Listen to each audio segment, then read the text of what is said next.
chers amis, chers camarades, merci d'avoir répondu à l'invitation à participer à cette nouvelle conférence de presse à l'initiative des organisations ou associations de retraités dénommées dorénavant Groupe des Neufs.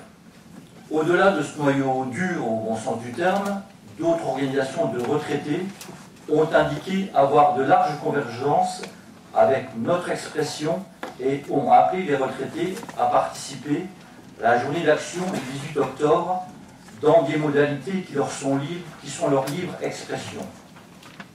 Nous nous en félicitons. Si certaines d'entre elles sont présentes, qu'elles soient les bienvenues.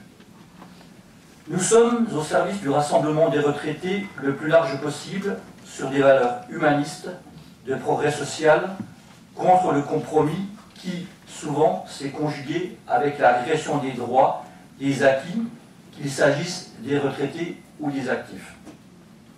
Depuis plus de 4 ans, nos organisations agissent ensemble pour mobiliser le plus grand nombre de retraités sur leurs revendications spécifiques et notamment celles qui touchent à leur pouvoir d'achat, leurs conditions de vie. Le 3 octobre 2018, elles ont organisé la venue de délégations unitaires de retraités des différents départements de France à Paris. 500 retraités ont pu témoigner de leurs conditions de vie, du fait de la hausse de la fiscalité et d'une hausse des pensions ridiculement basses au regard de l'inflation et de la hausse moyenne des salaires. Un député de la France Insoumise, Adrien Quatennens, est venu à la rencontre des manifestants, place de la République. 5 députés communistes en ont fait de même à l'Assemblée nationale. Pierre Dharréville a indiqué que son groupe déposait un projet de loi reprenant l'essentiel des revendications du groupe des Neufs. Gilles Legendre, président du groupe parlementaire La République En Marche, n'a pas cru bon, lui, de se rendre disponible pour rencontrer les délégations de retraités. Il est vrai que ce jour-là, il était beaucoup question d'un retraité du gouvernement, Gérard Collomb, 1 pour 16 millions. Le 9 octobre, les retraités ont participé massivement aux manifestations interprofessionnelles à l'appel de différentes organisations syndicales. Ils restent mobilisés et ils ont raison de l'être. Au risque de se répéter, les 7,2 millions de retraités que compte notre pays continuent d'être ignorés par nos gouvernants, sauf à 2 occasions. Quand ils servent de vache à lait et de variable d'ajustement, ou quand ils sont considérés comme étant un coût, une charge pour la société, comme ça l'est pour le grand âge et le financement de l'autonomie. Nous reviendrons forcément sur ce dernier aspect, d'autant qu'il a fait l'objet d'une présentation le 1er octobre par Madame la ministre de la Santé pour, nous dit-on, une réforme ambitieuse. Mais permettez-nous, si vous le voulez bien, d'intervenir prioritairement sur les sujets qui sont au cœur des préoccupations de retraités dans cette période. Il s'agit du pouvoir d'achat, du montant des pensions qui ont provoqué plusieurs journées d'action et de mobilisation importantes, voire inédites depuis le début de l'année, pour ne pas remonter plus loin dans le temps. Le mécontentement des retraités n'a cessé de croître. Il s'est transformé en colère avec le sentiment d'être l'objet d'une détestation ou pour le moins d'un mépris à leur égard qui ne trouve aucune comparaison parmi les présidents élus sous la Ve République. Si M. Hollande n'avait pas cru bon d'augmenter les pensions de retraite au-delà de plus 0,9% durant son quinquennat, alors que l'inflation était à la hausse de plus 4,6%, il s'était, lui, abstenu de les provoquer à travers de propos qui ne sont pas à la hauteur d'un président de la République. Nous sommes en accord sur au moins un aspect avec le président de la République actuel. Il faut arrêter d'emmerder les retraités. Pour l'heure, l'incompréhension reste totale entre M. Macron, président de la République, et un nombre croissant des retraités, si on veut bien considérer les sondages de ces dernières semaines. Jupiter serait bien inspiré de craindre la faute des retraités s'il ne veut pas finir tel Icare, sans l'ombre d'une plume, habillé de ses seules certitudes. La hausse de la CSG et les arguments employés pour le faire ont été un véritable détonateur pour une immense majorité de retraités. On s'est beaucoup exprimé au sujet de cette hausse sur son caractère injuste aussi bien que sur son niveau. Pour mémoire, il s'agissait d'une hausse de plus de 25%. Il n'y a que les hausses de PDG votées lors des conseils d'administration de quelques grandes entreprises qui connaissent une telle envolée. La décision d'épargner à nouveau 300 000 retraités de la hausse de la CSG à l'avenir dissimule mal différents aspects. Derrière ce rideau de fumée, c'est déjà un aveu sur le fait que des retraités modestes, seuls ou en couple, ont été touchés de plein fouet par cette mesure. Beaucoup de témoignages nous sont parvenus dans ce sens. Les organes de presse que vous représentez ont pu le vérifier. Si on peut se féliciter qu'à l'avenir, 2% de nouveaux retraités, parce que c'est ça dont il s'agit, soient épargnés de cette hausse, cela ne règle pas le problème sur le fond. Nous continuons de considérer que quand une loi se révèle mauvaise dans son application, et c'est le cas, qu'il faut lui en substituer une autre, modificative.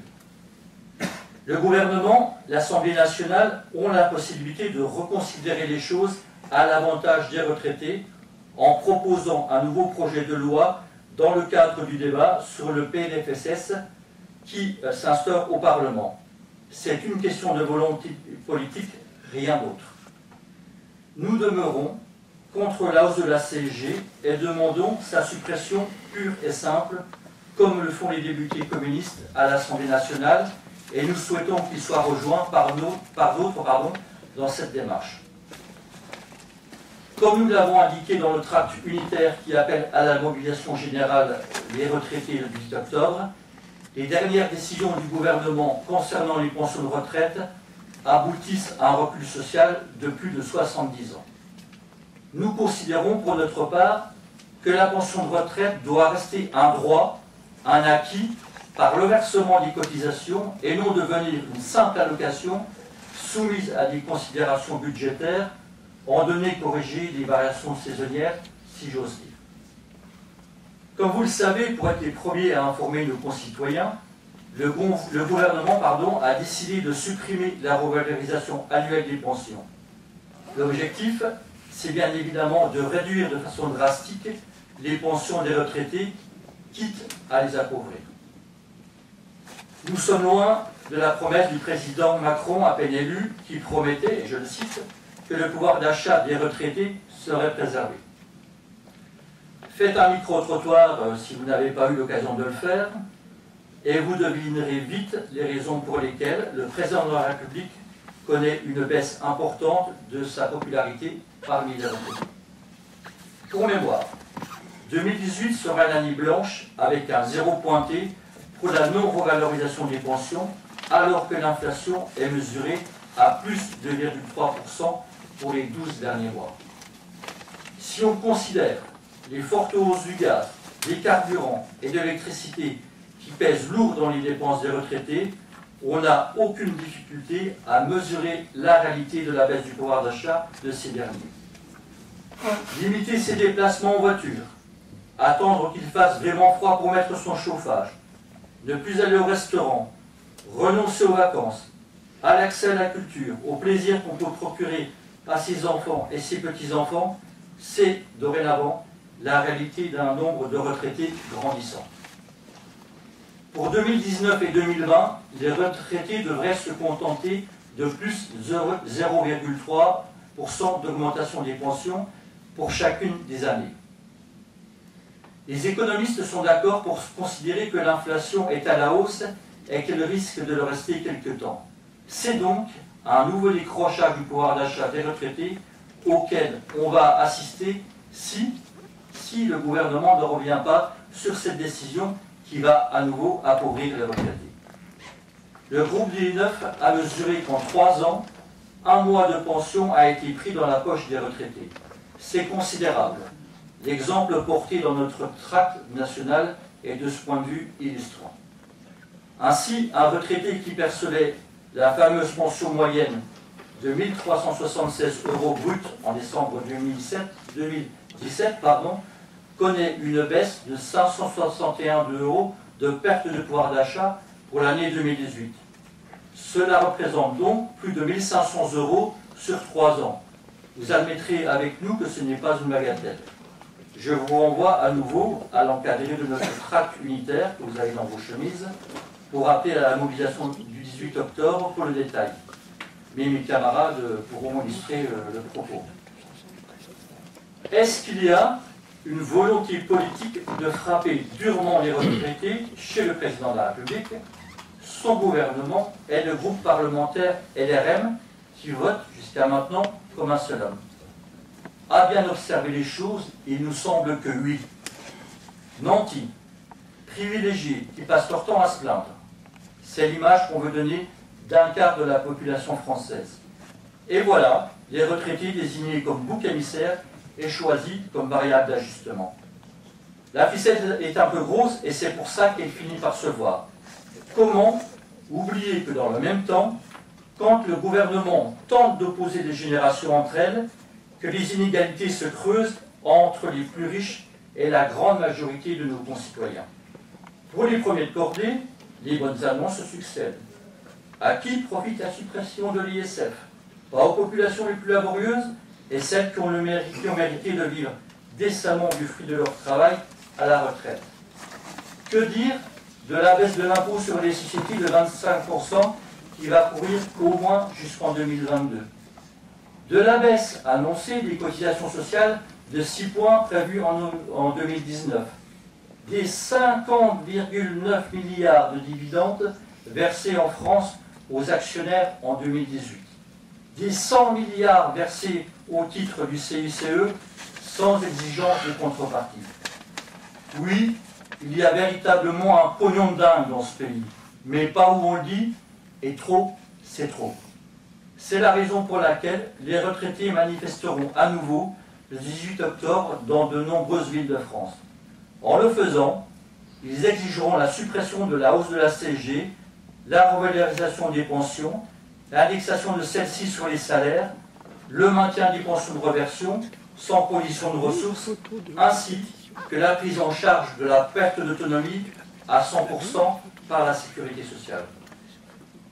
Au moment où s'ouvre la concertation nationale pour mieux prendre soin de nos aînés, nous adressons un message à Madame Buzyn sur les engagements qu'elle avait pris auprès de nos 9 organisations de retraités pour la mise en place de groupes de travail. Madame la ministre, les communications et les engagements ne valent que s'ils sont tenus. La désespérance de nos concitoyens et le renforcement des extrêmes se nourrit des renoncements politiques et des promesses non tenues. À bon entendeur, salut. Au moment où le gouvernement commence à lever le voile sur ses intentions pour la réforme des retraites à venir, nous voulons confirmer notre engagement pour la défense de notre système de retraite solidaire et par répartition, et non pas par un système individualisé par points. Notre intersyndicale aura l'occasion de travailler sur toutes les questions revendicatives qui intéressent les retraités. Nous restons mobilisés dans la durée, au service de retraités, que personne n'en doute. Je suis au terme de cette introduction. Merci, mesdames et messieurs, pour votre attention. Merci pour vos questions et je laisse très volontiers aux autres représentants des différentes organisations syndicales autour de cette table le soin de compléter notre propos.